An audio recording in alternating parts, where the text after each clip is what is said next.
os parece, empezamos ya, bienvenidos. Este es un acto más de las actividades que se organizan durante esta semana en relación con las marchas de la dignidad, que culminará el día 29 con una marcha a través de Segovia que va a parar en distintos lugares significativos. Y bueno, este es un acto que organiza el Foro Social y que tiene como invitado a Marc Gauvin, que es canadiense. De origen, ahora soy español. De origen. Créetelo o no. Es un hombre muy polifacético, es escritor, es músico, es pintor.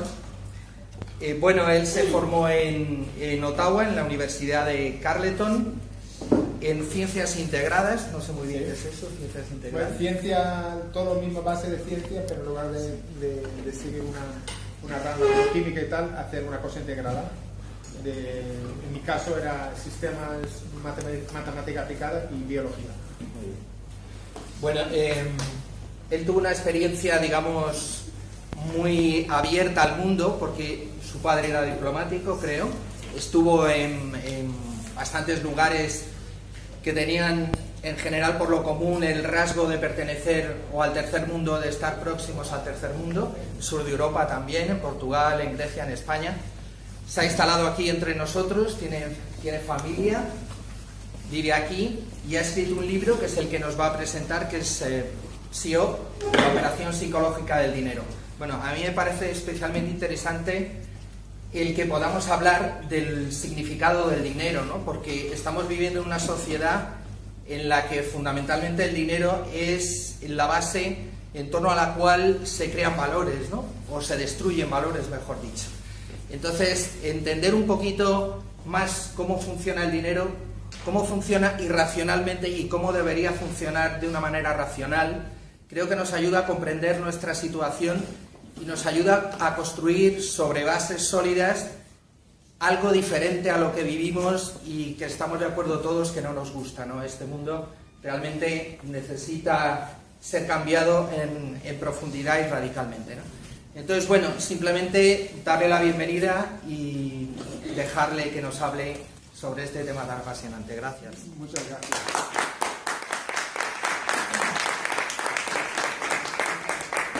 Doy las gracias al Foro Social y a mi amigo Rubén Arranz, que sin él no estaría aquí, seguramente. Hay muchas personas hoy en día que están preocupándose por cosas que antes no se preocupaban, porque parecía que todo estaba en manos de grandes sabios, ¿no? Sin embargo, se le está saliendo a las manos de esos sabios. Y yo no quiero culpar a nadie ni crear una animosidad contra nadie. Yo creo que realmente el problema es un problema colectivo, de una cosa histórica, de unas nociones históricas que hemos ido adquiriendo, y cada uno pues ha hecho lo que ha podido hacer dentro de ese contexto, sin cuestionar ciertos preceptos o postulados, ¿no? Y creo que ahí, no sé, ya veremos, la verdad siempre se manifiesta cuando quiere. La cuestión ahora no es juzgar a nadie, sino entender lo que está pasando y coger unas bases firmes para poder navegar esta locura que estamos haciendo en beneficio de nuestras familias, nuestro futuro, nuestros hijos, porque jamás en la historia de mi vida se puede concebir uno. Mi padre fue una víctima de la Gran Depresión, fue a la guerra para precisamente escapar la Gran Depresión, porque ahí tenía una salida, ¿no? Tenía comida todos los días, ¿no? Y puede ser un héroe, puede ser alguien, ¿no? Sin embargo, en la calle, si no estaba enchufado, nada. Entonces, de ahí a tener la expansión que hemos tenido en el primer mundo con respecto a la economía, etcétera, pues han pasado muchas cosas, pero al fin y al cabo se nos ha salido de la mano otra vez y estamos otra vez en esta situación. Y creo que yo he beneficiado de una época donde yo he vivido quizás mejor que mis padres, pero tengo la desgracia de contemplar la posibilidad de que mis hijos no van a vivir mejor que yo. Y la cuestión es, hay una salvación. La salvación es qué es el mejor, o qué es mejor, ¿no? Y yo siempre he pensado de que yo prefiero estar en el infierno rodeado de amigos y de cariño que estar en un cielo indiferente, frío y impersonal. Entonces yo creo que por ahí van las cosas. La vida esta es temporal, pasamos por ello, pero lo que tenemos que hacer es lo mejor posible, ser honestos y resolver problemas. Y ahí va la cosa. Entonces, si hay un mensaje que quiero pasar, porque a mí me acusan mucho de ser demasiado sobretécnico y tal. Yo lo hago porque no sé qué está ahí. Y yo he tenido una historia en la cual he tenido ataques muy bien programadas para intentar silenciarme o intentar, etcétera, ¿no? Simplemente porque no me interesa. Eso ya está pasando, porque eso fue antes. Estaba hablando antes de venir de que cuando yo me presenté en la política en los años 80, principios de 80 en Canadá, decir una cosa que todo el mundo ahí seguramente asume, decir que la banca crea dinero cada vez que hace un préstamo, era impensable. El número 2, Paul Jenkins, del Banco Central de Canadá, me decía, no, hombre, no. Sin embargo, ya hasta el Banco de Inglaterra, en unos últimos ensayos que han publicado, están diciendo lo mismo que decimos nosotros, que éramos unos don nadies, ¿no? Entonces, está cambiando la cosa, pero ¿qué hacemos con todo esto? Entonces, hay que coger un mensaje que todos pueden coger, agarrar y entender. Y la propuesta que yo hago es lo siguiente, es muy sencilla y lo podéis sentir. El dinero, ¿no? O es una anotación de valor, una medida de valor, o es un bien, ¿vale? Pero yo propongo, y como desarrollo la presentación, que no puede ser las dos cosas, que es lo que todos sentimos, ¿no? Sentimos que tenemos que anotar el valor, tal, los jueces deciden nuestro futuro o nuestros fracasos según esta medición, y medición es una ciencia, ¿sabes? Es una ciencia matemática, la medición no se juega con ella, no se puede llamar cualquier cosa medición, hay que seguir unas pautas. Entonces, hay el aspecto de medición, pero al otro lado todo el mundo estamos pensando que me pagan dinero, que cobro dinero, ¿no? Entonces, es un poquito donde el intermediario de un proceso está teniendo todo el protagonismo, dejando de lado los otros dos partes, que son los creadores de la riqueza y los que en el futuro van a crear riqueza para reciprocar. Y lo que queremos nosotros es una sociedad donde nuestros hijos tienen la seguridad de salir a la calle y decir, mira, yo tengo que comer hoy.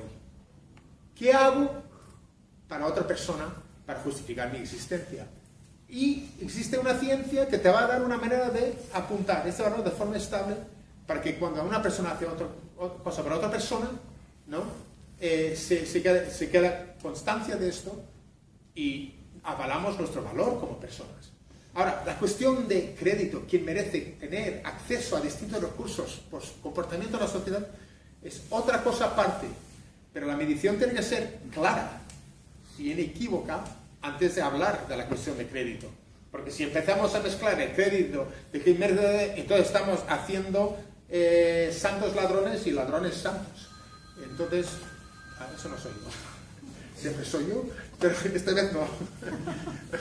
Vale, pues entonces vamos a adentrar. Con este mensaje quiero que pensáis vosotros en todo el momento, ¿el dinero es un bien o es una anotación, es una medición? Míralo un poquito como un metro o un kilo, ¿no? Vamos para allá. Entonces, inicialmente, lo que quiero hablar, voy a resumir eso rápidamente, pero una cosa muy importante, porque este debate se ha hecho muy complejo. Y como decía un gran economista, John Kenneth Galbraith, canadiense, ¿no? Muy famoso, él decía de que en muchos casos, y en el campo del dinero, la complejidad se utiliza para ofuscar o esconder la verdad en lugar de desvelarlo. Pero básicamente, donde yo aclaro este tema, es que una cosa es diseñar una herramienta, ¿no? Para hacer una cosa, y otra cosa es la complejidad del problema en el cual se va a utilizar esa herramienta. Entonces, si yo creo y diseño una regla para medir longitud, es un problema muy sencillo, ¿no? Entiendo el concepto de longitud y tengo una regla. Ahora, si voy a utilizar la regla para construir un gran complejo comercial, que nunca se ha hecho antes, con unas ideas y conceptos arquitectónicos que nunca se ha pensado, pues es un sistema muy complejo, pero esa complejidad de este problema no se traslada al diseño de la regla. Entonces, en la economía se han mezclado las dos cosas. Hay tema en ingeniería de información, etcétera, que se llama en inglés es creeping, pero creeping es como una cosa que se va creciendo, ¿no? Que cada vez más. El crecimiento es todo un poco insidiosa del ámbito. Entonces empezamos con un problema y añadimos otra cosa y el ámbito cambia y acaba con una cosa que no podemos manejar. Entonces hay que llevar mucho cuidado con los ámbitos, ¿no? En económicas no se ha tenido tanto cuidado en la cuestión de ámbitos como se ha hecho, por ejemplo, en ingeniería de la información, etc.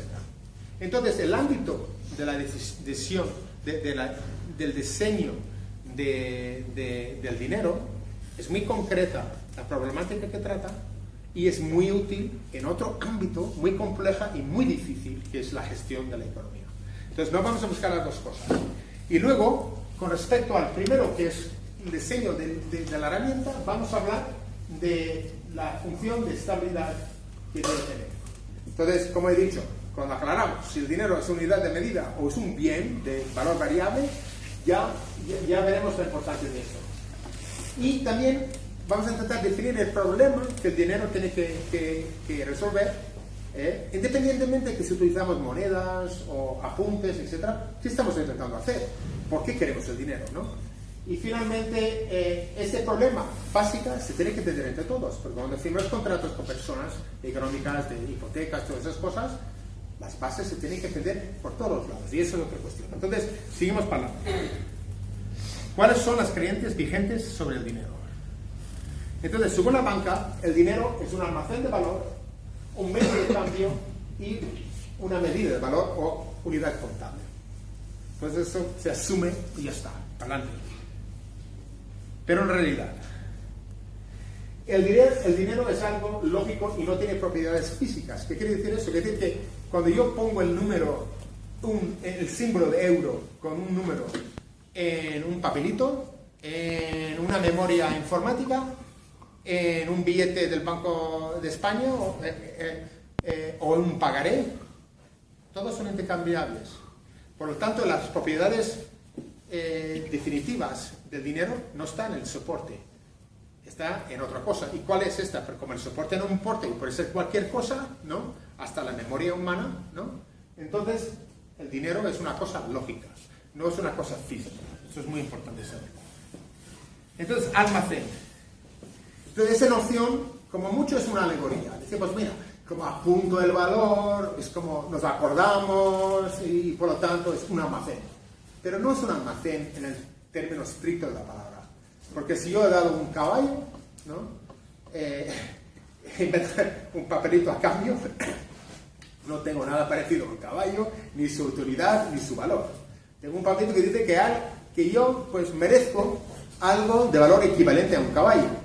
Por lo tanto, cuando recibo el dinero no estoy recibiendo un pago, estoy recibiendo una nota que permite que cuando en un futuro consiga una reciprocación por el caballo que di en el pasado, pues se toma nota. Y claro, la recepción de esto hará que desaparece la anotación mía. Entonces el dinero no es un almacén. Hay que saber cambiar un poquito la definición de almacén para que el dinero sea un almacén. Medio de cambio. Pues sí, el hecho de que una anotación de valor facilita cambios, pues sí. Porque si de golpe yo hago un edificio y quiero cambiar un trozo de edificio para una naranja o un helado para mi hija, pues yo necesito un medio de medir el valor del edificio, dividir este valor y canjear un trocito de edificio por la naranja. Entonces, por supuesto, juega un papel intermediario, pero no es un medio de cambio en el sentido de que es necesario. Podemos perfectamente hacer estos intercambios por muchas más maneras sin el dinero. El dinero facilita, pero no es un medio. Unidad de medida de valor. Ahora sí, porque la idea de medida de valor tenemos unos símbolos abstractos como el euro y tal, y números, y juntamos las dos, es lo mismo que poner números y M para metro o cualquier otra medida, K por kilo. Entonces, esto es posible, pero es imprescindible que se adhiere estrictamente a la definición de lo que es medida, y tenemos una ciencia muy amplia para esto, muy bien desarrollado, y en teoría y en la práctica, porque porque que lo hicimos teóricamente, pero en la práctica no lo aplicamos, pues no sirve. Entonces, en el caso que estamos de acuerdo que es unidad de medida, ¿qué haría falta para que el dinero cumpliese como medida de valor? Pues nunca es un prerequisito, nunca es una necesidad a priori. Nosotros lo que hacemos es hacer una transacción, decidimos el valor de esta transacción y lo apuntamos. Pues el apunte de la transacción una vez consumida es el dinero. No puede venir el dinero antes sin nada. Porque si tú estás en el desierto ¿sabes? Apuntando números y no hay nada, no tiene sentido. En el momento que aparece un camello, o alguien que quiere venderte un camello, pues entonces ya tiene sentido de hablar de dinero y decir, ¿cuánto vale? Pues vamos a llamar 10 unidades y lo apuntamos. Y solo lo apuntamos cuando hemos hecho la transacción. Porque si no, ¿sabes? El tío sigue es un camello sin que está bien registrado la transacción. Entonces, el dinero es un resultado de la transacción de bienes, no al revés. No puede ser escasa.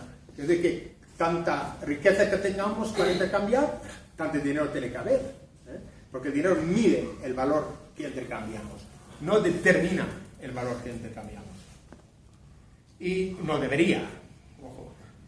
Y como unidad de medida jamás puede valorarse en múltiplos de sí mismo.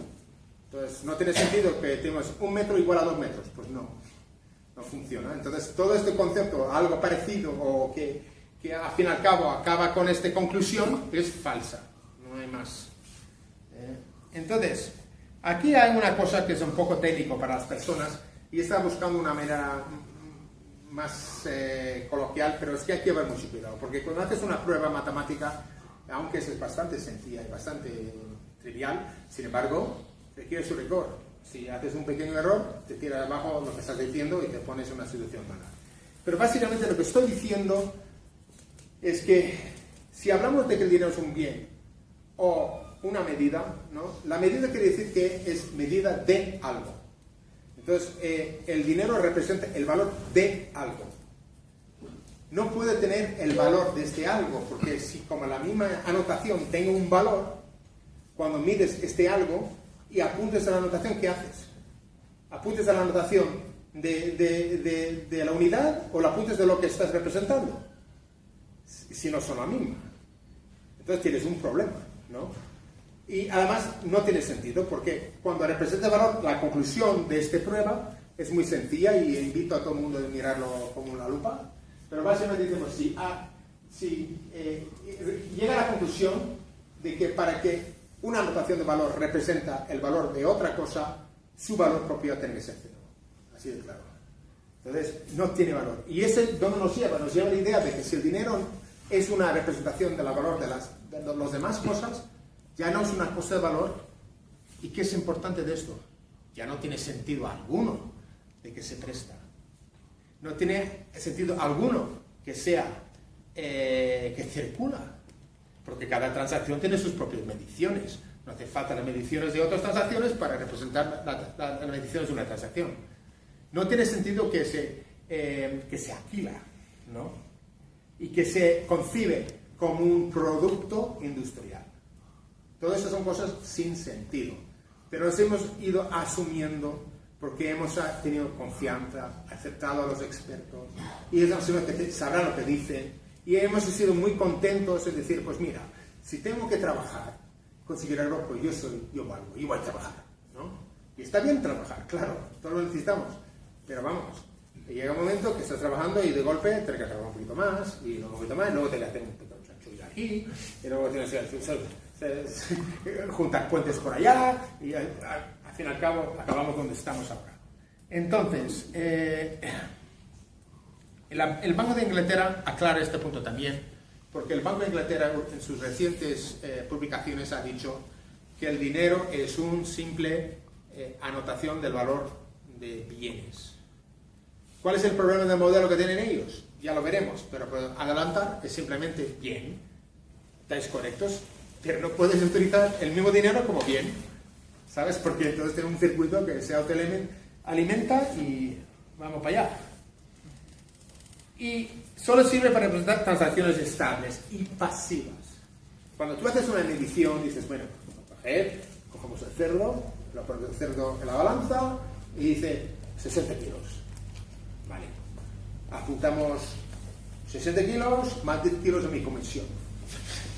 No. El cerdo pesa 60 kilos y cuando terminas de pesarlo, pesa 60 kilos. Tu comisión no entra ahí. Entonces, eso es lo que significa pasiva. Pasiva quiere decir que en un proceso, tú ya no haces nada para cambiar el resultado. Es pasiva, ¿no? Y eso tiene connotaciones muy importantes.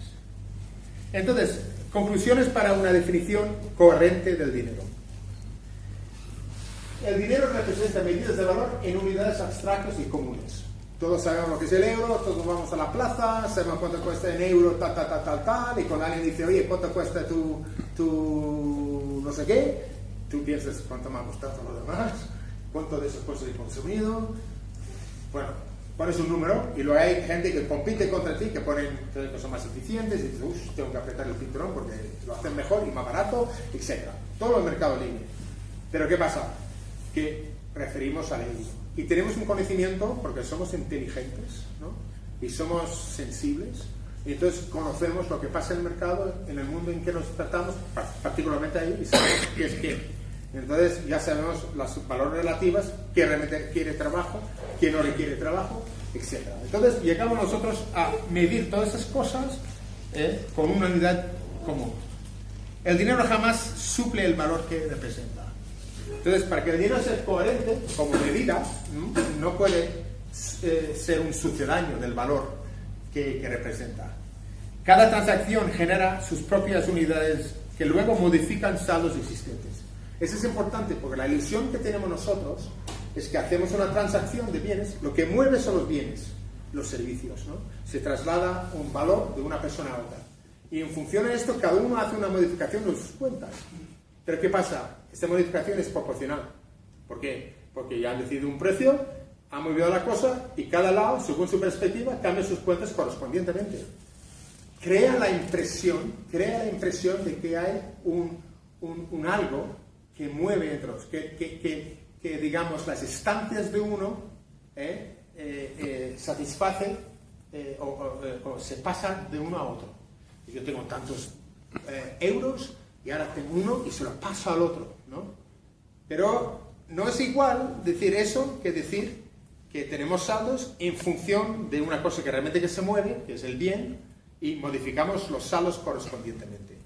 Entonces, son conceptos muy similares intuitivamente, pero técnicamente muy distintas, y no hay que confundirlas. ¿Qué es la prueba?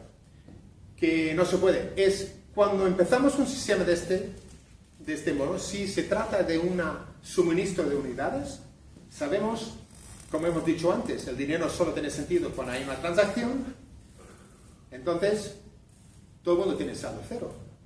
Hasta que alguien no se va al bosque, rompe el árbol, saca algo que todo el mundo quiere y dice, oye, he sudado una semana montando esta silla de madera que nadie ha pensado, ¿silla? ¿Madera? ¿Qué alucinante? Y te lo traigo a vosotros. Y entonces una persona dice, pues bueno, está. Entonces en este momento alguien dice, bueno, vamos a darle un valor, un número. Entonces aparece el dinero, pero los saldos son todos cero. Quien se queda con el saldo va negativo a ese valor, es lo que debe. Y quien se quede con el asiento o el producto se queda negativo. Y quien ha dado este valor que ha generado él mismo se pone positivo. Entonces no ha habido suministro anterior para que uno se pase al otro. El dinero no circula. En su esencia el dinero no circula. Lo que circula son los bienes y servicios que modifican cuentas. Y es muy importante captar esta idea. Ese punto ya lo he dicho, que no circula. Y como medida de valor, el dinero cumple perfectamente la función de liquidez. Entonces decimos, bueno, ese es como todo el mundo me ha dicho siempre, ese es como el trueque. No es como el trueque. Porque si tenemos todos a nuestro alcance una unidad común, que todos sabemos cuánto vale con nuestra experiencia de día a día en el mercado, y somos capaces de generar asientos de ese valor que se respeta en nuestra comunidad porque somos personas de respetar, ¿no? Entonces, en ese contexto, la única función que tiene el dinero que es importante, es lo que dije antes, es que cuando tú tienes una obra que has hecho, que no puedes dividir, un puente, has creado un edificio, o has creado una cosa, entonces, ¿cómo divides en términos de su valor para canjearla con otros objetos que tienen menos valor unitario? Necesitas medir el valor, dividir ese valor y trasladar. Esa es la función del dinero. Es poder contabilizar y lo que nosotros llamamos liquidez. Es la función que nos cumple la liquidez. Dices, mira, tengo una casa, tengo una finca y tal, ahora no quiero canjear parte de esta cosa para otras cosas. Pues creamos una medición del valor, lo dividimos. Pero si es medición de valor, tiene que ser absolutamente estable. Si no, estamos jugando un juego muy peligroso. Entonces, eso es muy importante, la función de liquidez. Y otra cosa muy, muy importante que estoy viendo por ahí, que es muy peligrosa, es que en los movimientos de dinero social, ¿no?, están hablando de utilizar el dinero como una herramienta de control social. Ahora nuestro dinero va a ser pro-eco, pro-cosas muy, muy importantes y muy valiosas, pero el dinero no es una herramienta de control. Es pasiva. Es una herramienta de contabilidad de valores. Como nosotros decidimos invertir esos valores, sea para una realidad ecológica o menos ecológica o lo que sea, es una decisión que se tiene que tomar en la sociedad a través de un proceso democrático. Pero si alguien decide que nos va a arreglar el mundo, gracias a que ellos van a ser los que manipulan el dinero para manipular nuestro consumo, todo para el bien, ojo con esto, ¿no? Porque estás desvirtuando la función pasiva que tiene. En el momento en que tú quitas la pasividad del dinero, ya no tienes medida. En el momento que no tienes medida, ya tienes o un objeto que nadie valora o un objeto que todo el mundo codicia. Entonces tenemos que llevar mucho cuidado con esto y lo podemos hacer. Todos esos movimientos sociales, por cierto, lo digo que lo hacen con todas las buenas intenciones en el mundo, pero no han estudiado la ciencia de estabilidad, etc. Tenemos aquí para darles cuenta que el dinero no es la herramienta. El dinero hay que eliminar de la ecuación de decisión social. El dinero es un resultado de lo que decidimos en los valores que intercambiamos. Pero la decisión social de cómo queremos vivir, cómo queremos criar a nuestros hijos, qué valores queremos enseñar, la sociedad en que quieren vivir y cómo es esta, los riesgos que queremos tomar con nuestros recursos cara al futuro, todas esas cosas se tienen que hacer con una visión libre de la manipulación o de la prisma monetaria. Entonces, voy a hacer una pequeña resumen de estabilidad, no os asustáis, porque una de las cosas que me ha costado mucho hacer que la gente se entiende es que muchas cosas que se utilizan en lo que parece esferas muy esotéricas, ¿no?, son muy sencillas. Lo que pasa es que hay un bagaje y una solvencia científica que permite tener fe en algo tan sencilla para utilizarla con confianza, ¿no? Y ese es el gran problema. Yo puedo dar una idea sencilla y me digo, eso no se puede hacer, no nos van a dejar. Esto es imposible, no, es demasiado idealista. Pero aquí no se trata, la cuestión es si es correcta o no es correcta, si es la verdad o no es la verdad, y si es relevante o no es relevante, no hay otra.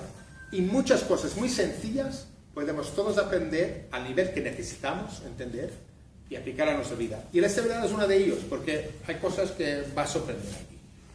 La estabilidad, un sistema estable, cogemos un cuenco, ¿no?, y ponemos una pelota. Ese es el típico que se utiliza para demostrar en ingeniería de control el concepto fundamental de estabilidad. Tienes un cuenco, tienes una pelota, ¿no? Ese es el sistema. Las partes son la pelota que mueve y el cuenco que contiene la pelota. Tú ahora das una entrada al sistema, empujas la pelota y mueve la pelota, ¿no? Pero ¿qué pasa? Lo dejas sola y por sí sola la pelota vuelve al punto inicial en el fondo del cuenco, ¿no? Porque el sistema es estable, inherentemente está por sí sola. Y no has tenido que añadir energía para que el sistema vuelva a recobrar su estabilidad. La has perturbado, entrada, la perturbación, salida, el movimiento y luego vuelta a equilibrio por sí sola. Ahora, un sistema inestable. Damos la vuelta al cuenco tenemos la pelota arriba, balanceándose, y lo tocamos. La pelota se baja, se va, quién sabe dónde, y alguien se tendrá que gastar energía para ir a recoger esta pelota y volver a poner en su sitio. Esa es una energía que siempre, constantemente exige, que chupa. Todos los sistemas, en otro diapositiva que voy a poner ahora, está preguntando a Sergio Domínguez cuál es la mejor manera de expresarlo, y me dijo una cosa que me gusta mucho. Es que hay sistemas pasivas que no hambrientan. Una vez que tienes el sistema funciona, sigue funcionando por sí sola, sin tener que constantemente ir añadiendo energía, ¿no? Y luego sistemas inestables, no solamente inestables, pero sistemas no pasivas, siempre tienes que ir alimentándolas, ¿no? Entonces siempre hay petición mayor. Entonces cuando hablamos de que vamos a montar sistemas de crédito mutuo entre nosotros y vamos a decir al carajo con el sistema vigente porque vamos a hacer nosotros algo mejor, que además es estable, y tiene toda la razón en el mundo, el problema es que vamos a competir todos por los mismos conjuntos de recursos. Recursos humanos, y entonces claro, el sistema inestable o no pasiva se la va a comer mucho más rápido. De golpe que cuando tú estás intentando hacer lo tuyo de forma civilizada y correcta y estable, te quedas con cada vez menos trozo de la tarta y te quedas marginado, ¿no? Es como yo siempre digo, te vas a un bar y dices, mira, yo me voy a tomar un vinito, tranquilito, voy muy educado, me voy a sentar aquí a hablar con mis amigos con la voz normal, respetando a todo el mundo, y el tío que tiene el bar permite que entre unos Hells Angels, no sé quién, que no paran de pelearse, romper todo, gritar, dar codazos por todos los lados. Y por todo lo que yo quiero ser pasivo, si alguien no se levanta y dice, perdóname señores, lo que estáis haciendo vosotros no es aceptable, ¿no? Y yo no voy a poder hacer lo mío correcto y pasivo. Tengo que enfrentar, porque otra manera que lo he puesto últimamente es como vamos a intentar hacer un experimento de dinero estable, que vamos a intentar hacer entre todos, y correcto y tal, con la ciencia detrás y estable y todo, vamos a intentar hacerlo, pero un entorno que está lleno del residuo, efecto residual de un sistema no estable, ¿sabes? Un sistema no civilizado, ¿no? Entonces es como un poco el humo de segunda mano, ¿no? ¿Sabes? Como tú tienes derecho de hacer lo que quieres, fumar si quieres, lo que no tienes derecho es dejar unas circunstancias que luego impide que los demás, que no son fumadores, viven. Pues por eso tenemos que defender nuestro derecho de decir, no, perdónme señores, la ciencia, todo eso nos dice que lo que hacéis de vosotros no es correcto. No es correcto. Y además se puede arreglar con esto, digamos, una ciencia con muchísima solvencia, que es la ingeniería de control y estabilidad que se ha utilizado en todos los chismes que tenemos, los ascensores, los aviones, todo ese diseño, eso se ha utilizado esta ciencia para aceptar y para que la gente no se muere, ¿no? Y solo en este campo de económicas piensan que pueden saltarse de eso. Entonces, pues no, vamos a aplicar esta ciencia ahí y decir, si no, vamos a parar y hacer otra cosa, porque yo no tengo que intentar hacer algo que es mi derecho, intentando, ¿sabes?, evitar todas las consecuencias de lo que estás haciendo y lo que has hecho en el pasado. Por lo tanto, tenemos que enfrentar el sistema. Entonces, el dibujo, el sistema, ¿no? Cada transacción que hacemos económicas es un sistema. El sistema está compuesto de millones y millones de transacciones que son un sistema que llaman complejo, ¿no? Vale. ¿Cómo dibujamos esto? Tenemos una entrada y una salida. Todos los sistemas estables tienen entradas y salidas acotadas. ¿Qué quiere decir eso? Como vimos con el cuenco, es el mismo cuenco, el diseño del sistema, que determina el máximo salida y máximo permisible entrada. Entonces, si tenemos una entrada no acotada, pues entonces la pelota saldrá del cuenco. Pero si es acotada y en su medida de especificación del sistema, la pelota se quedará en el cuenco y todo será estable. Y la salida es el movimiento de la pelota y es acotada, tiene un límite por sí sola, no tienes que hacer nada. Entonces, entrada-salida. Sistemas pasivos. Es un sistema estable, entrada-salida acotada, pero tiene la otra característica que la salida nunca supera la entrada. Siempre es igual o menor de la entrada. ¿Qué quiere decir eso?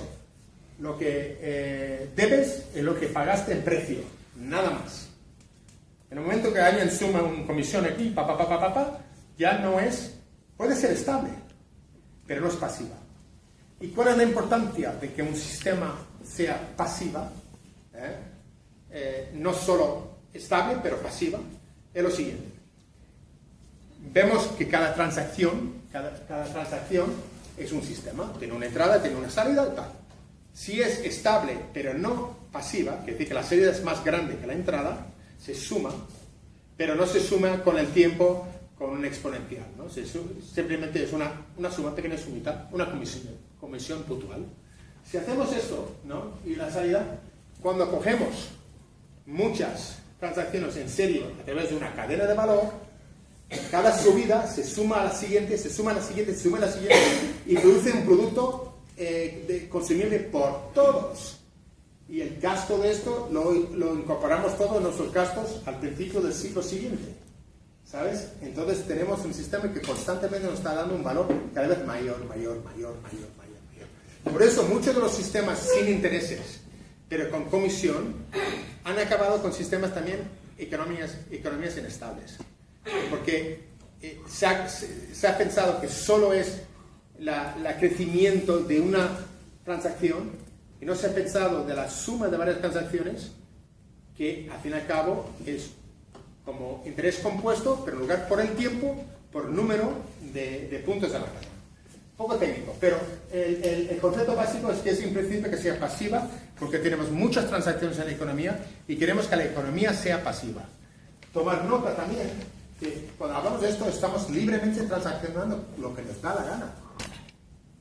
Y estamos en un mercado libre, sin nadie diciendo lo que se debe comprar o no.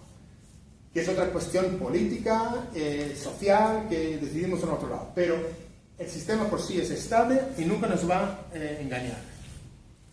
Entonces, el dibujo global, rápido, tenemos un mercado con muchas transacciones y luego tenemos una transacción puntual donde hay un vendedor comprador. Ellos, los dos, tienen nociones del mercado, de qué valen las cosas, y entre los dos tienen una pequeña discusión sobre qué debe ser el precio, ¿sabes? Negocian. Y luego hace una transacción de bienes y servicios y sale un precio. El precio va a la transacción que es pasiva, que lo único que hace la transacción es decidir tanto más por esta persona y tanto menos por esta persona. Pero el número de salida es igual de precio y tenemos unas cuentas. Entonces, la reciprocidad mutua es que tenemos cuentas y conforme consumimos cosas, las cuentas bajan, conforme vamos dando cosas o ofreciendo cosas, las cuentas suben, ¿no? Y entonces se va reciprocando en el tiempo. Cuando todo el mundo se queda reciprocado, las saldos van todos a cero. Todos los saldos empiezan a cero, movemos cosas, medimos, hacemos la función de liquidez, cambiamos las cuentas, etc.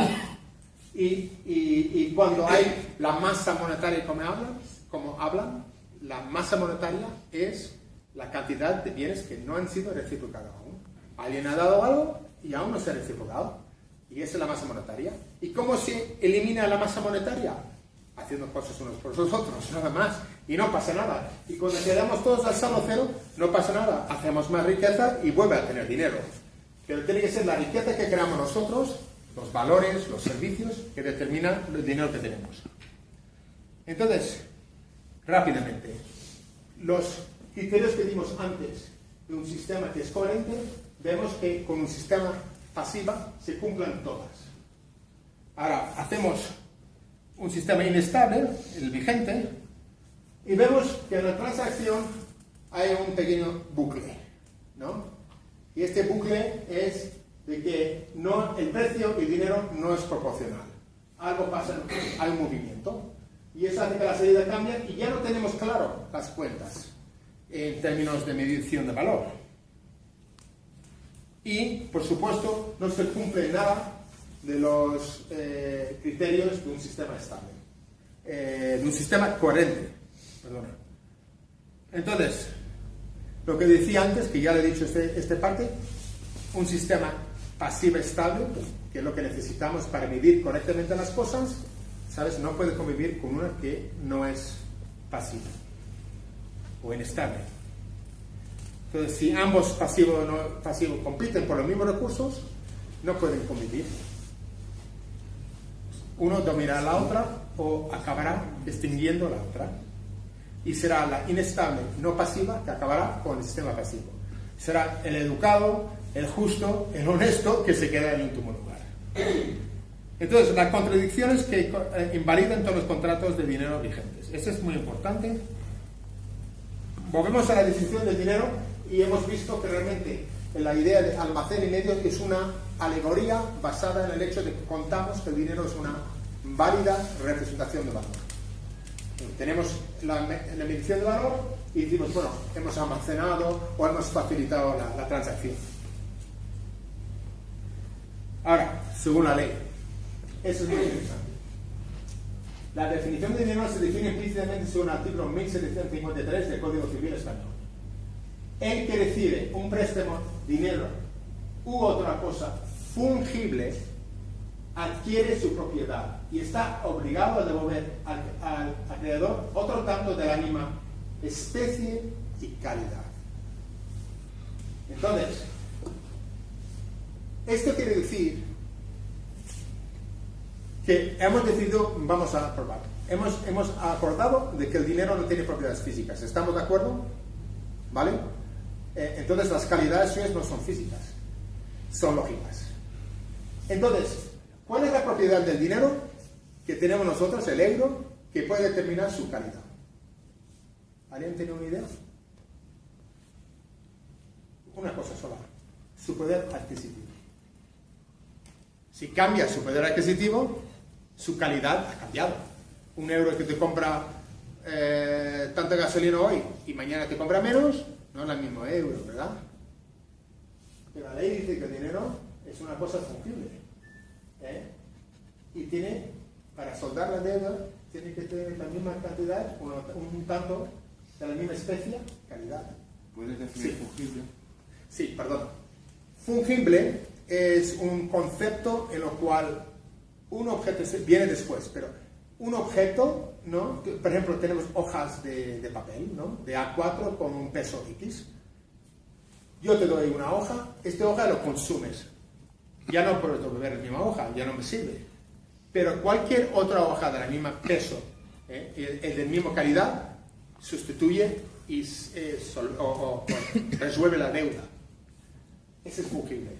Que una unidad es perfectamente canjeable con otra unidad, porque tiene la misma calidad y la misma, son de la misma especie y la misma calidad. Especie determina su utilidad y para qué sirve, y la calidad dice que es de un peso o un valor, ¿vale? Entonces, en la ley nuestra dice que el dinero es una cosa que debe ser fungible, ¿no? Pero si el dinero que tenemos en nuestros contratos de hipoteca siempre está cambiando de valor, una unidad no sustituye a la otra y por tanto no es fungible, por lo tanto no cumple la ley. Pero ya hemos visto de que tampoco la definición que tiene la banca tiene mucho sentido. Están metiendo, yo muchas veces pienso de que la definición de los bancos centrales de lo que es el dinero es como un eslogan de marketing, ¿no? Vamos a darte un almacén, tengo un almacén y un medio de... sí, antes no tenía medios, ahora tengo medios, ¿no? Y de parte de esa unidad de medida, porque tiene que meterlo ahí, porque si no unidad de medida los otros no tienen sentido. Pero si los otros son verdad, ya deja de ser unidad de medida. No, lógicamente se tumbe por sí sola. Y otra cosa muy importante, si buscas en los webs de todos los bancos centrales y buscas la palabra fungible, pues no la vas a encontrar. Y menos en la de español. Entonces, el Banco de España está produciendo una cosa que está vendiendo a todo el mundo como un bien, ¿cómo se llama? Un bien industrial, y no cumple la ley. Vamos a ser claros, ¿no? Si nos va a quitar la casa, el negocio, el futuro de nuestros hijos, por lo menos vamos a discutir un poquito, ¿no? Pero a través del tiempo, 10 euros no es igual a 10 euros. Entonces, no son fungibles. El dinero no es fungible. Sorpresa, sorpresa. Le falta un idiota como yo, de estos autistas que no... para que dice una cosa que nadie se ha enterado en todo ese tiempo, pero que todos nosotros firmando con sí, sí. Entonces, llevas delante al juez y el juez dice, vamos a ver, ¿cuál es el problema? Y dice, me debe 100. Y dice, no, le debo 50. Vamos a ver el mérito del caso. Y luego viene el autista que dice, señor juez, es que no sé cuánto llevo, porque francamente no entiendo qué coño es el RIP, ¿no? Y el juez dice, y mira en el libro del Código Civil y llega a 1753 y dice, es algo fungible. Y dice, ya, pero la banca dice que es un alma de valor. Y el juez dice, en esas condiciones es que no doy la ración a ninguna, ¿no? Iros a casa y arreglaos vosotros, pero ninguno de los dos, eso es muy importante, ninguno de los dos tenéis la potestad de utilizar la fuerza física pública para exigir a otro que se quita su casa, que se quita su negocio. Eso no. Porque yo soy juez, yo tengo que hacer justicia, yo no hago dinero. Entonces, es una cosa muy importante. La ley de contrato en el mundo entero se basa solo en cosas válidas. Entonces esto lo he visto mucho en todos los lados. Quab ab initio no valem, ex post facto convalescere non cunsum. Simplemente las cosas inválidas no se validan con actos subsiguientes. Entonces, si yo tengo un contrato de hipoteca y no es válida, me da igual lo que ha pasado después, ya no es válida, ¿vale? No podrán ser objeto de contrato las cosas o servicios imposibles. Artículo 1200, y entonces es imposible. Si el objeto del contrato no tiene definición clara y nadie lo puede defender con lógica formal, lógica universal, formal, matemática, entonces, ¿de qué estamos jugando? Jugando a niños, yo seré el médico y tú serás el paciente. No, vamos a ver, eso es serio, ¿no? Entonces, tenemos que exigir esto, con mucha educación y tranquilidad, porque ahora nos vamos a ir tirando. Es que no quiero que el ministro lleve un Mercedes, y no sé, tantos viajes que hace, a cuenta. No, ahora es una cosa mucho más sencilla, es que, señor, eso no tiene sentido, ¿eh? Y tenemos la razón, y tenemos una ciencia con muchísima solvencia para arroparnos. Entonces, la pregunta fundamental, ¿estamos en una operación psicológica? ¿Entendemos el dinero claramente? No. ¿Existen contradicciones lógicas con las definiciones comunes y vigentes del dinero? Pues parece que sí. ¿Afecta nuestro comportamiento? Desde luego, estamos locos. ¿Actuamos según la realidad o según la ficción? Pero mira cómo está el mundo. Estamos, quimera tras quimera que oímos ahí, los aeropuertos que nos usan, todas esas cosas, pues obviamente no es así. Entonces, si decimos no, sí, no, pues parece, no sé si me he equivocado, pero creo que lo tengo bien, parece que estamos en un sí o operación psicológica. Y lo estamos. ¿Y cuál es una operación psicológica? Pues una operación psicológica sencillamente es una cosa definida por la OTAN, que lo tengo en mi libro y lo voy a leer. No lo tenía que haber puesto ahí, pero me da un poco de miedo, porque el documento que saqué de la OTAN, fíjate, lo encontré, lo bajé, lo puse en mi libro y lo puse en la web, y el documento desapareció de la OTAN, pero tengo las anotaciones, porque es muy fuerte, vamos a ver, es muy fuerte, porque la gente piensa que operación psicológica es una cosa que hacemos soldados para engañar a otros soldados, pero no señor, es una cosa muchísimo peor. A ver, lo tengo aquí, un momento.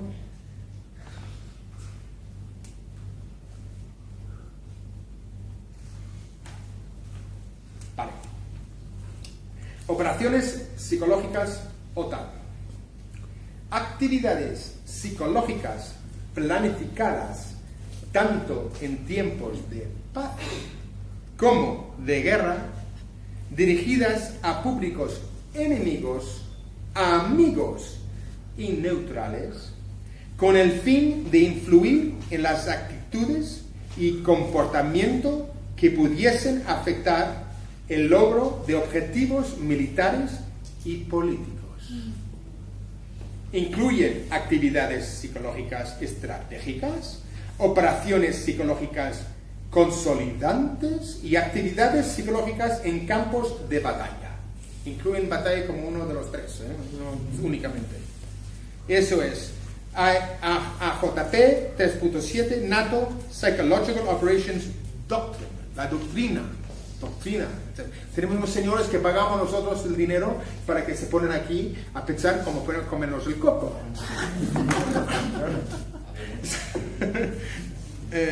¿Quiénes son responsables? Y eso es muy importante porque nos reímos mucho, pero todos los que esperen que el dinero sea una cosa de valor intrínseco, o sea, casi todos, ¿no? Somos culpables. Y por eso guilty until proven rich, que quiere decir culpable hasta que demuestre que eres rico. Entonces, la banca de hoy es solo la respuesta a esta expectativa. Entonces tenemos el sartén por el mando. Somos nosotros que hemos entregado la aceptación de su propuesta. Y hemos creído esto, y hemos creído que vamos a ser ricos, y vamos a tener una casa más grande que el vecino, y que vamos a ser más famosos, y vamos a viajar más que el otro y tal. Y todos hemos aceptado el rollo, y somos todos culpables. Pero si queremos la vida, si queremos las cosas importantes de la vida, queremos el futuro de nuestros hijos, pues ya sabemos lo que tenemos que hacer. Tenemos que volver a la tierra y ver las cosas como son. Y gracias para más información, ya sabéis esos sitios, y si queréis preguntas, aquí estoy.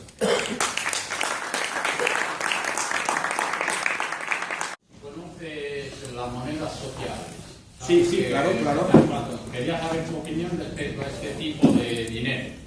Bueno, yo estuve en el encuentro estatal en Valencia, en Ruzafa, con esta misma presentación. Está un poquito más polido porque he arreglado un poquito la gramática y errores que había hecho.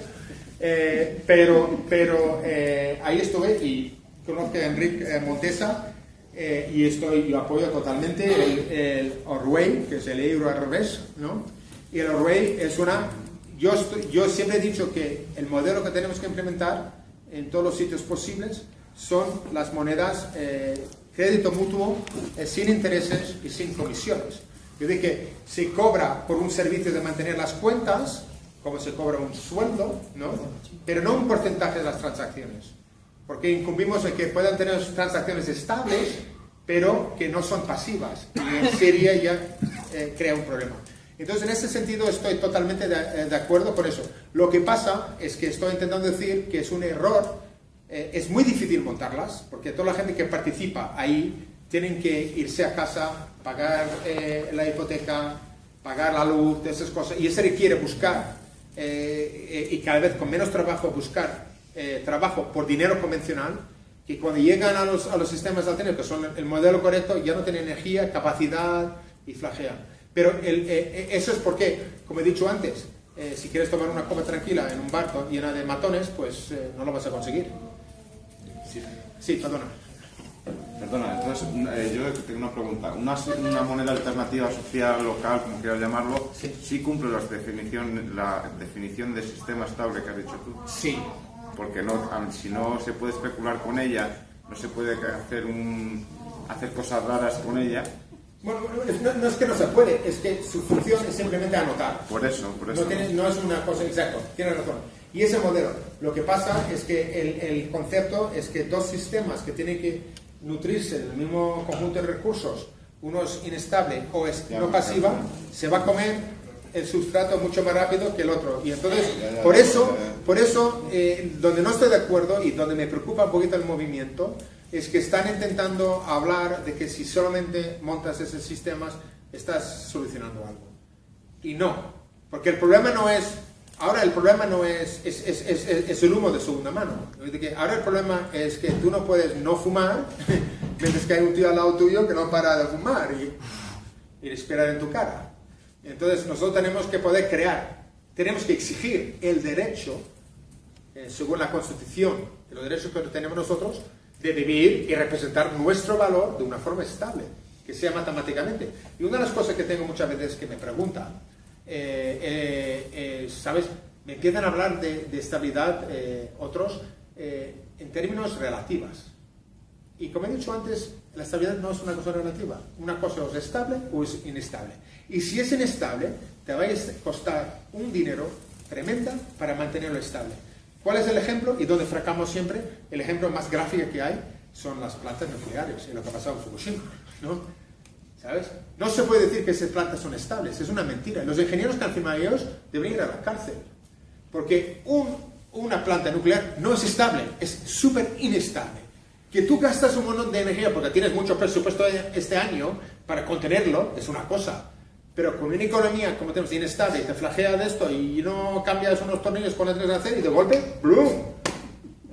Entonces, la noción de estabilidad se tiene que asumir todos nosotros. Entonces, la gente aquí tiene que decir, ya entiendo la estabilidad según ingeniería de control de sistemas. Pero bastaría quizá con que hubiera bancos dispuestos a manejar esas monedas.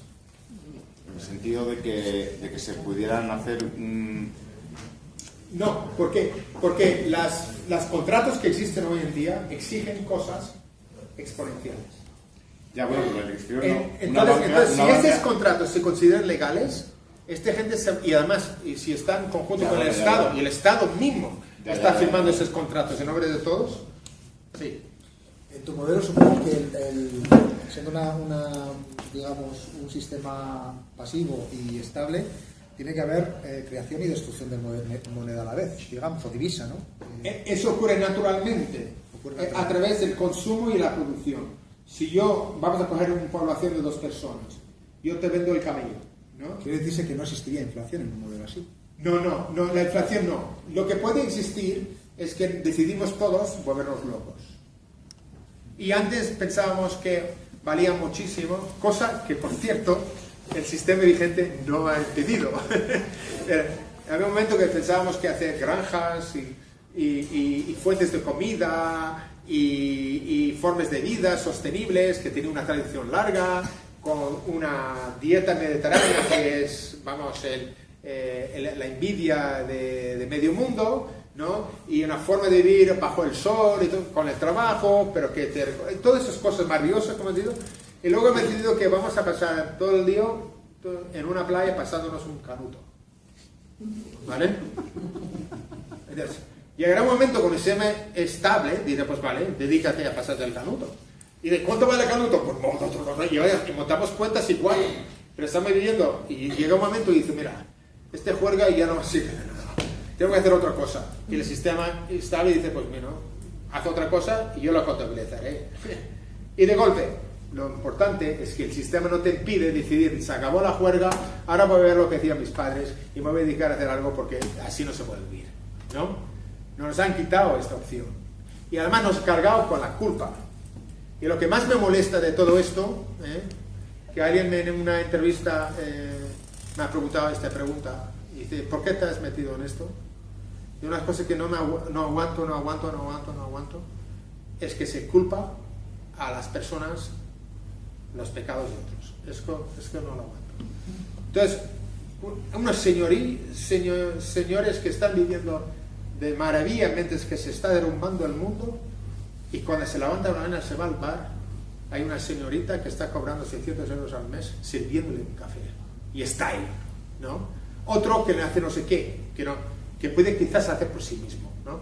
Y otro que y toda su vida está rodeada de servicios y cosas que la está haciendo esta gente, y de golpe son gente que son la razón, porque son gente que son pagos.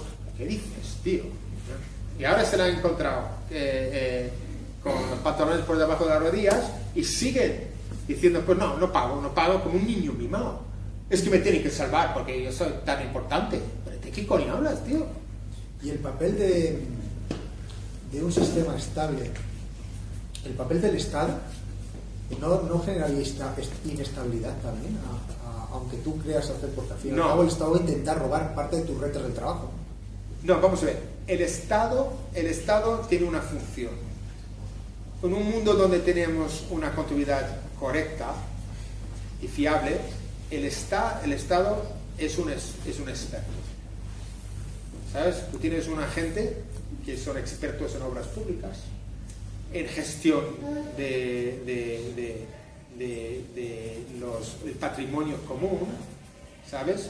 Y son gente que saben planificar el futuro, tienen altamente cualificadas como profesionales, no son cualquiera que tiene el don de hablar, ¿no?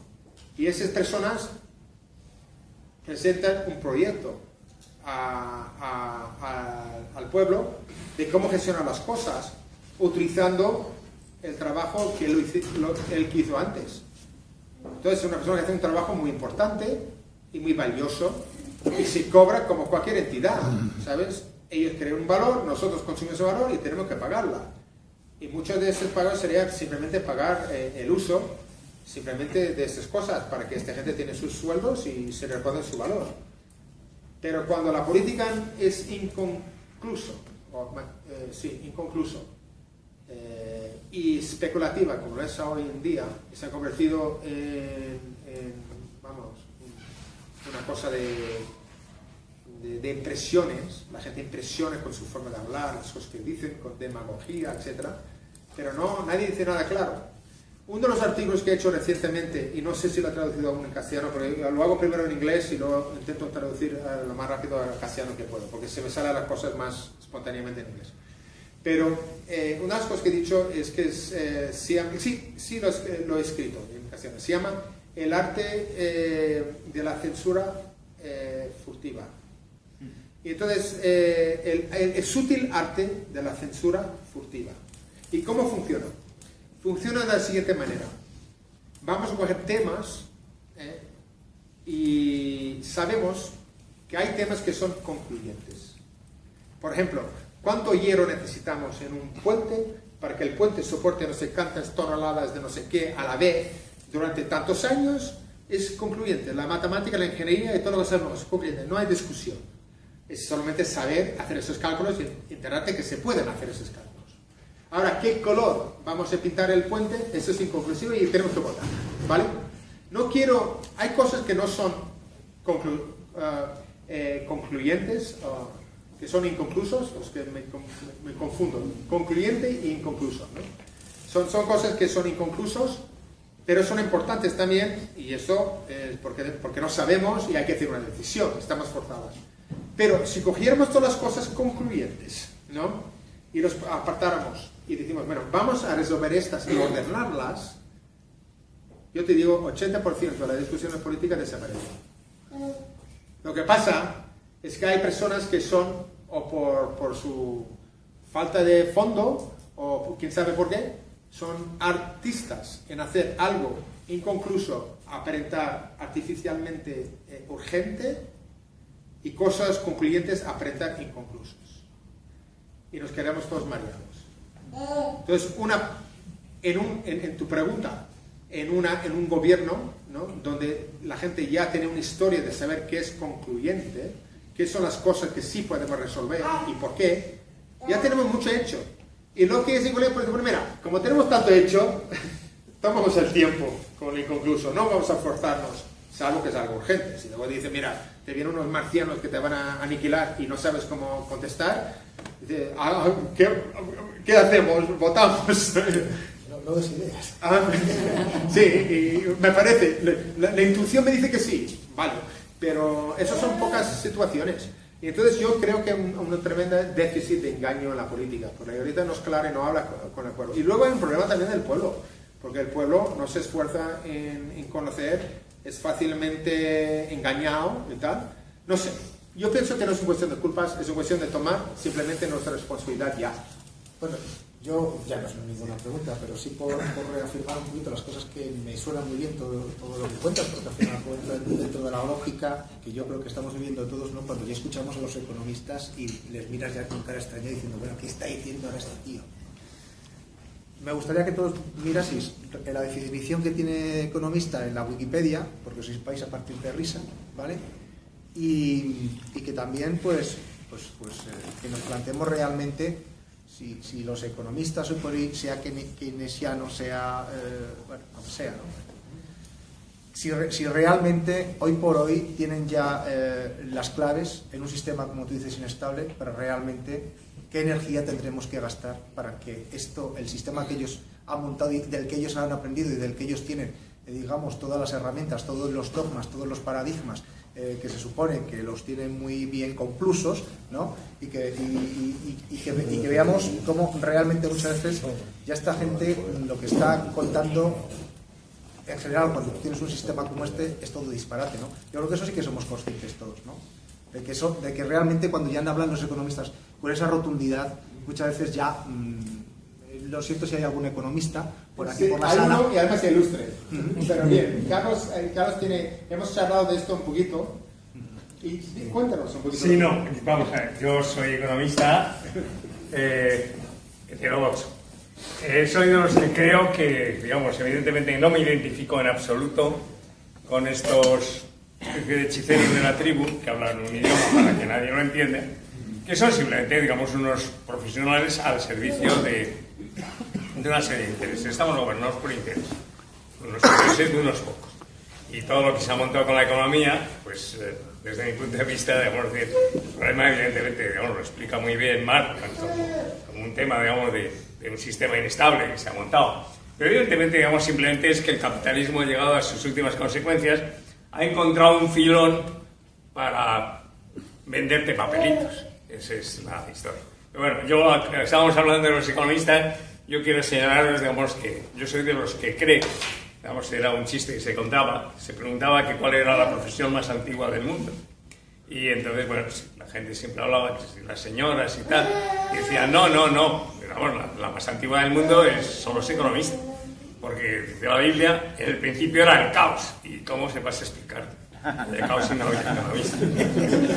Evidentemente, yo creo que efectivamente los economistas hoy, digamos, o los que se plantean como economistas, probablemente, digamos, lo que hacen es al servicio del caos. Bueno, de un caos que es, digamos, no es un caos. Para algunos no hay ningún caos. Es decir, digamos, la verdad, es decir, los sistemas inestables son muy estables, es decir, porque además son los que se van a comer a cualquier tipo de sistema que de verdad... Predecibles. Inestables no, inestables. Bueno, impredecibles. Impredecibles. Predecibles. Sí. Bueno, yo lo que quiero deciros es que, digamos, desde mi punto de vista, bueno, ha cambiado y la profesión ha cambiado rotundamente. Yo, desde luego, respecto a la época en que yo estudié en la facultad, que hace ya muchos años, ¿no? Pues el año 56, pues entonces sí se decía, me ha sorprendido que dijera, sí se decía que evidentemente el dinero se creaba, y se creaba simplemente por las operaciones de los bancos. Los bancos son creadores de dinero, entonces se fabrica dinero.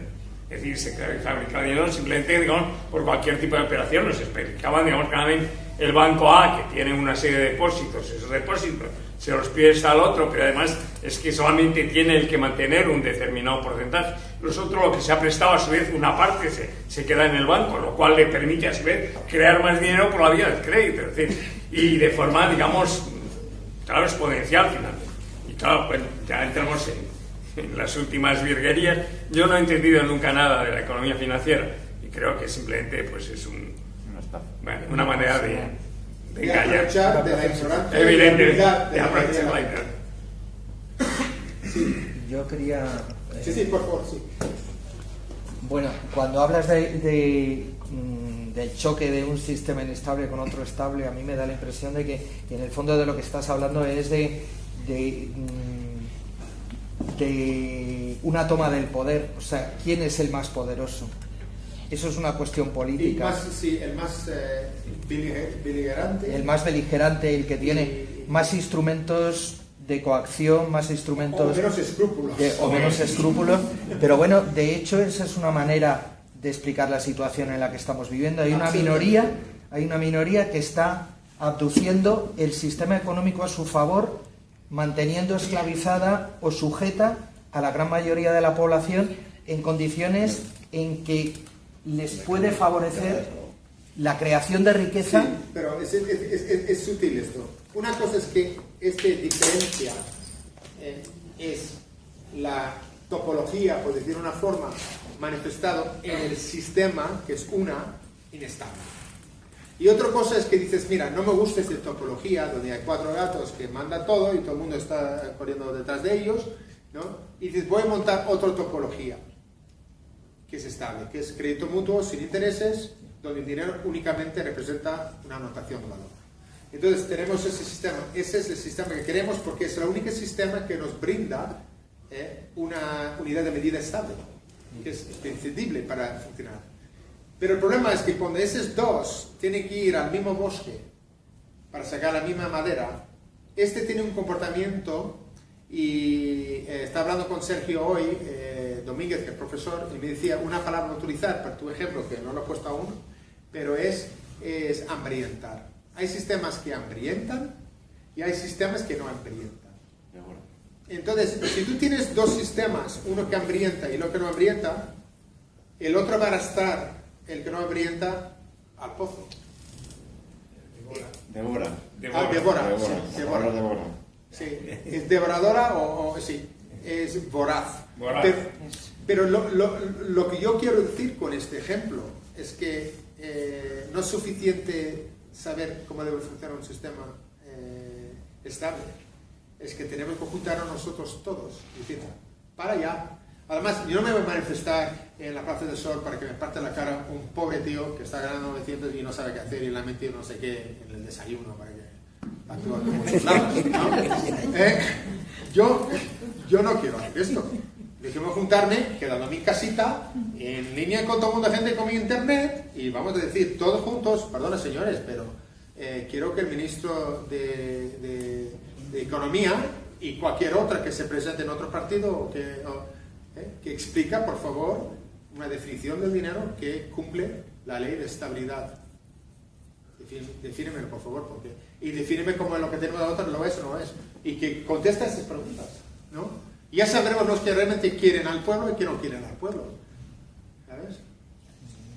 Sí. Pero en el fondo es una cuestión de que la ciudadanía se movilice y pide algo que informada, realmente importa. Informada. Una cosa clave, no Claro. una cosa. Es que no me gusta cómo gasta el presupuesto en esto. No. Debería haber más esto y menos esto. No. Dice, no, completamente. Quiero que me demuestres a mí que sabes lo que estás haciendo. ¿Sabes? Porque ya sabemos nosotros la respuesta. Lo hemos razonado y no es tan complicado. ¿Es verdad? Sí. 2 puntos. Uno es que creo que te has saltado un punto que era que el dinero no es escaso. Que no lo has mencionado tú de palabra. Sí. Sí no, o sea, ahí ha salido. Sí. Pero no sé si lo has mencionado tú de palabra. Entonces, claro, el dinero no es escaso. Es que lo primero que enseñan en economía, creo, es que el dinero es escaso. Sí. O sea, el uso de medios escasos. Una cosa son los medios, como tú dices, y otra cosa es el dinero. Sí. Entonces, los medios son escasos, porque no hay, o sea, son más o menos finitos, más o menos, Sí. relativamente. Pero el dinero es el que no puede ser escaso. Exacto. Hay una definición, que es definición siempre. La definición de escaso es insuficiente para servir una demanda. Sí. Entonces, cuanto más demanda hay, o más riqueza ya hay que tener más unidades. Claro. No se puede decir, no puede haber más riqueza, lo siento, porque no hay... Y otro punto que se ha relacionado con la creación de dinero ahora actualmente por los bancos centrales es un misterio. No dan datos. No te dan datos. Te dicen, sí, se crea con los créditos de los bancos, pero también se crea por iniciativa del mismo banco. O sea, están haciendo lo que quieren con el dinero. Sí, hay un dicho, bueno, aparte de eso, yo creo que están haciendo lo que se llama, la Reserva Federal está haciendo lo que se llama Open Market Operations, que son operaciones de mercado abierto, y la clave ahí es que todo vale ya. ¿Sabes? Que han llegado al absurdo de decir que si tú dices que lo vale, pues yo te lo avalo si tú eres amigo mío. Si tú dices que lo vale y realmente vale mucho, pero no eres amigo mío, pues yo siento, es que no hay dinero. Pero sobre todo en la cuestión contraria del Banco Central Europeo, que es el que dice que no se puede emitir más dinero. Y Es no totalmente falso. Claro, Es es totalmente falso. Eso, que cuando tú exiges a los economistas de adherirse a la ciencia, es una cosa muy importante, que no lo he puesto porque es técnico, pero lo voy a decir ahora porque es importante. En sistemas dinámicas hay clasificaciones de sistemas. Y una clasificación se llama sistemas discretas, lineales, tiempo, invariantes. Discretas quiere decir que hace mediciones de puntos discretos de una función. O sea, una función es una curva que haces, ¿no? Entonces, en lugar de medir toda la curva, vas cogiendo discretamente puntos, ¿vale? Lineal quiere decir que lo que haces a la entrada de la función tiene su proporcional efecto en la salida. Entonces, si sumas la entrada, la salida será más correspondiente. La magnitud de la salida será más correspondiente, dependiendo de lo que es la función. Y tiempo invariante quiere decir que si tu función no importa en cuándo en el tiempo lo implementas, siempre da el mismo resultado. Un ejemplo de algo que no es tiempo invariante es que tienes un mecanismo que tiene, por ejemplo una membrana que hace una función, y esa membrana es muy sensible a la humedad. Entonces, cuando hay más humedad, funciona y te da un resultado, y cuando hay menos humedad te da otra. Entonces, no es tiempo invariante, son casi totalmente sistemas físicos. Entonces, la clasificación de sistemas discretos, lineales, tiempo invariantes, todos los sistemas financieros caben en ello. Por lo tanto, tenemos una ciencia para calcular y medir y determinar su estabilidad a la perfección. Porque no hay disciplina como lo que es ingeniería de control que no ha cubierto tantos campos, tanto de sistemas físicos, sistemas lógicos. Por lo tanto, aquí tenemos una cosa, un bagaje, un conocimiento que no están utilizando los financieros para definir a sí mismos y los economistas. Quieren decir, por lo cierto, tenemos un sistema que lo que tú aplicas este estándar. No te vas a inventar tú la ciencia de ingeniería de control para tu uso particular. No. Pero es que los economistas ahora son la bolsa y nada más. No, los economistas son unas personas que les han engañado muchísimo. Pues por eso. O sea, aparte, desde muy pequeño. Aparte de que también se puede presumir una evolución del conocimiento científico de la ciencia, igual que similar al de otras ciencias que han avanzado a lo largo de la historia, hasta llegar, por ejemplo, una evolución clara es lo que tú estás hablando de un sistema económico, de la economía, de algo diferente, en base a que has estudiado tú unas cosas, aparte de lo que hayas aportado tú, que te han permitido establecer un sistema alternativo o de otra manera de ver. Ojo. Lo que yo estoy diciendo, y lo he dicho primero, es que estamos estudiando la ciencia que subyace todo el sistema financiero.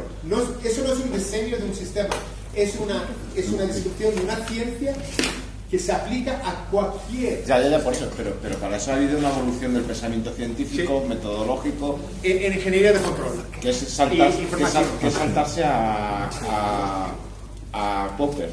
Tenemos que cerrar porque hay que cerrar la sala. Muchas gracias.